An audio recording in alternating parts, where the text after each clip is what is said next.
Kembali lagi bersama Ibu Nanya di sini. Oke, kita akan melanjutkan materi yang sebelumnya. Pada video kali ini kita akan membahas materi mikroskop. Semuanya udah pada tahu kan ya bentuk mikroskop itu seperti apa? Nah, jadi misalkan ini gambar mikroskop, kemudian ada lensa yang kecil yang dekat dengan benda, itu kita namakan yang dekat dengan objek berarti lensa objektif.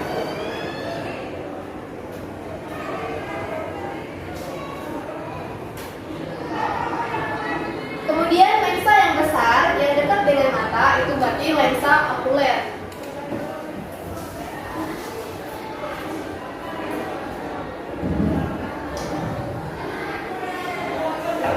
Nah, di sini ada dua lensa, berarti lensa okuler dan lensa objektif. Yang dekat dengan objek atau benda yang diamati itu namanya lensa objektif, yang dekat dengan mata berarti lensa okuler. Nah, jarak antar dua lensa ini kita namakan D.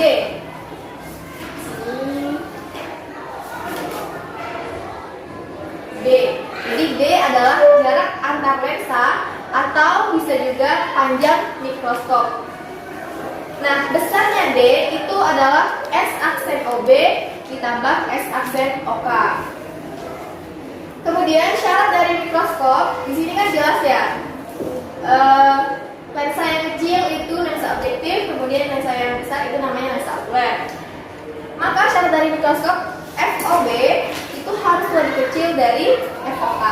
Lihat gambarnya, FOB harus lebih kecil dari FOK.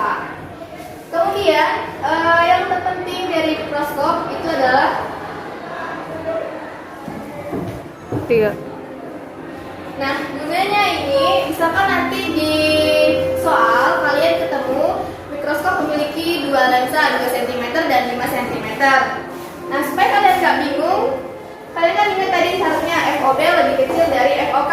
Maka yang 2 cm tadi adalah FOB, yang besar adalah FOK. Seperti itu. Nah, yang penting, untuk mengukur FOB itu kita menggunakan rumus 1 per FOB sama dengan 1 per SOB ditambah 1 per S aksen OB. Kemudian untuk lensa okuler itu sama rumusnya, tinggal diganti aja 1 per FOK sama dengan 1 per SOK ditambah 1 per S aksen OK. Ya. Nah, yang terpenting dari mikroskop itu adalah perbesaran. Kenapa? Karena mikroskop alat untuk memperbesar benda-benda atau partikel-partikel di sini. Besarnya mikroskop itu M total itu sama dengan FOB dikali FOK. Jadi perbesaran objektif dikali dengan perbesaran okuler. Kemudian ada yang namanya mata berakomodasi maksimum dan mata tidak berakomodasi. Untuk mata berakomodasi maksimum, maka besarnya MOK sama dengan SR per FOK ditambah 1. Sedangkan untuk mata yang tidak berakomodasi, maka MOK sama dengan SN per FOK. Oke, mungkin ini penjelasan dari materi mikroskop. Kemudian kita akan masuk ke teropong. Nah, kita lanjutkan materi kita, yaitu teropong. Pasti semuanya udah tahu kan bentuk teropong seperti apa. Nah, teropong atau teleskop itu adalah alat optik yang digunakan untuk melihat benda-benda yang sangat jauh agar terlihat lebih dekat dan jelas. Secara umum teropong dibedakan menjadi dua. Yang pertama teropong bias, yang kedua adalah teropong pantul. Nah, yang pertama kita akan bahas teropong bias.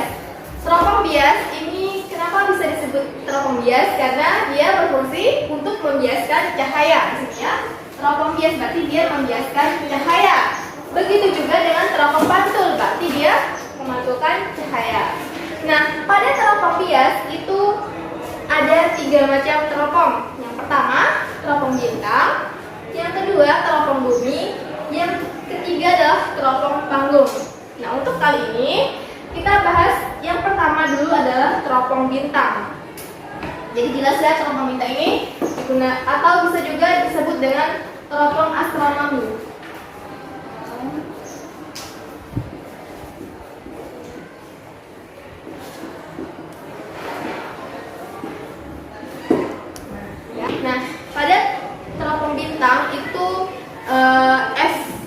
FOB-nya harus lebih besar daripada FOK. FOB harus lebih besar dari FOK. Kenapa? Karena lensa objektifnya itu harus lebih besar dari FOK.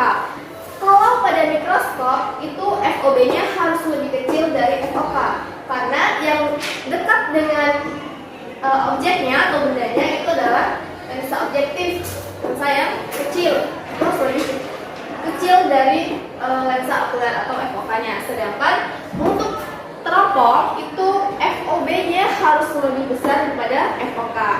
Ya kan, karena bendanya yang diamati itu sangat jauh. Jadi lensa objektif atau lensa yang untuk mengamati objeknya itu harus lebih besar daripada lensa okuler atau lensa yang dekat dengan mata kita. Nah, tadi kita udah belajar jarak antar dua lensa ya, kita sebut dengan D. Berarti D atau jarak antar dua lensa pada teropong itu besarnya adalah FOB ditambah FOK. Kemudian untuk perbesaran teropong bintang, ya, perbesarannya N sama dengan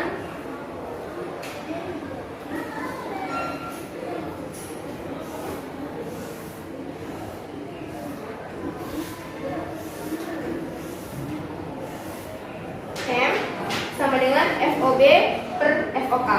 Untuk panjang teropongnya FOB ditambah FOK, untuk perbesarannya FOB per FOK. Mudah ya untuk diingat. Oke, mungkin penjelasan materi mikroskop dan teropong bintang pada kali ini Ibu cukupkan. Selanjutnya akan dilanjutkan oleh Ibu Nanda. Oke, sekarang kita lanjut membahas tentang teropong. Yang kedua itu tentang teropong bumi. Nah, teropong bumi itu terdiri dari 3 buah lensa cembung. Yang pertama lensa objektif, lensa pembalik, dan lensa okuler. Nah, lensa pembalik di sini itu fungsinya untuk membentuk bayangan tegak ini, sehingga sifat bayangan yang dihasilkan teropong bumi yaitu maya, tegak, dan diperbesar. Nah, dalam teropong bumi ini untuk mata berakomodasi maksimal itu prinsipnya S aksen OB sama dengan minus PP. Kemudian untuk rumus panjang teropongnya yaitu D sama dengan FOB ditambah FOK dan ditambah 4FB. Nah, rumus D ini sama dengan rumus teropong di bintang sebelumnya. Cuman bedanya yaitu di teropong bumi ada 4FB. Kemudian untuk MA perbesaran sudut yaitu FOB dibagi FOK. Lalu untuk mata tak berakomodasi itu prinsipnya S aksen OK itu tak terhingga. Kemudian SOK-nya sama dengan FOK, SOB-nya tak terhingga, dan S aksen OB-nya FOB. Nah, untuk rumus panjang teropong dapat dicari dengan FOB ditambah 4FP ditambah FOK. Kemudian untuk perbesaran sudutnya FOB dibagi FOK. Nah, untuk keterangan dari rumus itu FP sama dengan jarak fokus lensa pembalik, D panjang teropong, FA perbesaran sudut, dan PP itu titik dekat mata. Nah, untuk pembahasan selanjutnya yaitu tentang teropong panggung. Teropong panggung itu biasanya disebut teropong sandiwara atau teropong Galileo. Nah, dalam teropong panggung ini itu tersusun dari 2 lensa yaitu lensa cembung sebagai lensa objektif dan lensa cekung sebagai lensa okuler. Nah, teropong panggung ini membentuk sifat bayangan yang pertama maya, tegak, dan diperbesar. Kemudian untuk mata berakomodasi itu prinsipnya SOB-nya tak hingga dan S aksen OB-nya sama dengan FOB. Lalu ini untuk SOK-nya itu di antara FOK dan 2 FOK. Kemudian S aksen OK-nya sama dengan minus SN. Untuk mencari panjang teropong panggung ini FOB ditambah FOK, dan untuk mencari perbesaran sudutnya minus FOB dan dibagi FOK. Nah, kemudian untuk mata tak berakomodasi itu S aksen OK-nya tak hingga, SOK-nya sama dengan FOK, kemudian untuk SOB-nya tak hingga, dan S aksen SOB-nya sama dengan FOB. Nah, untuk mencari panjang teropong dan perbesaran sudutnya itu sama dengan rumus mata berakomodasi.